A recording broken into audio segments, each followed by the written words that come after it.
Hi friends, myself Solomon IT engineer. How are you?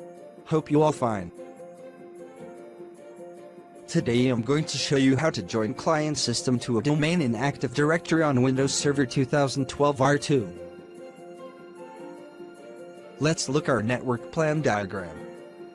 This is our Windows Server 2012 R2 with IP address 192.168.1.10. And our client machine Windows 7 with IP address 192.168.1.11. This is our Windows Server 2012 R2 domain controller which we configured in our previous tutorials. Now let's log in as administrator. Let's close the server manager.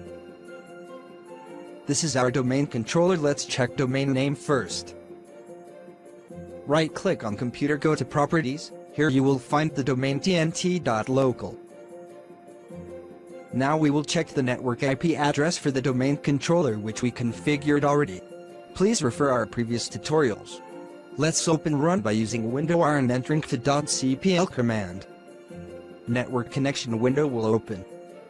Right click on Ethernet and go to status and then click details.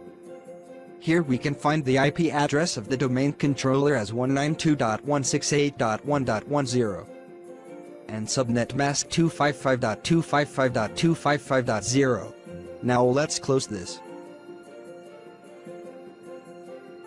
We can also check IP address using command.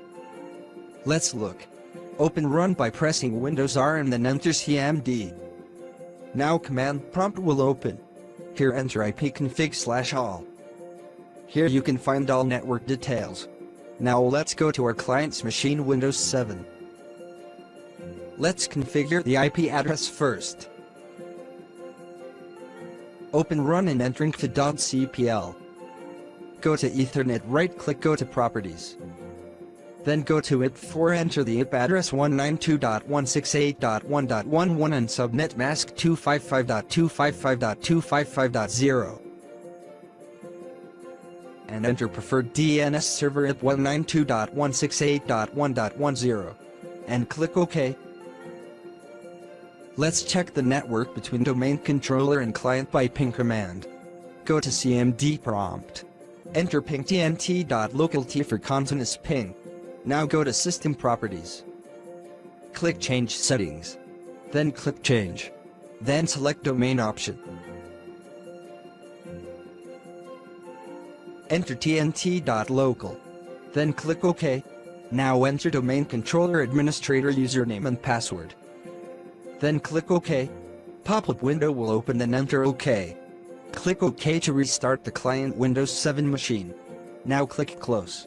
After that, pop-up will ask to restart the machine. Then select Other User.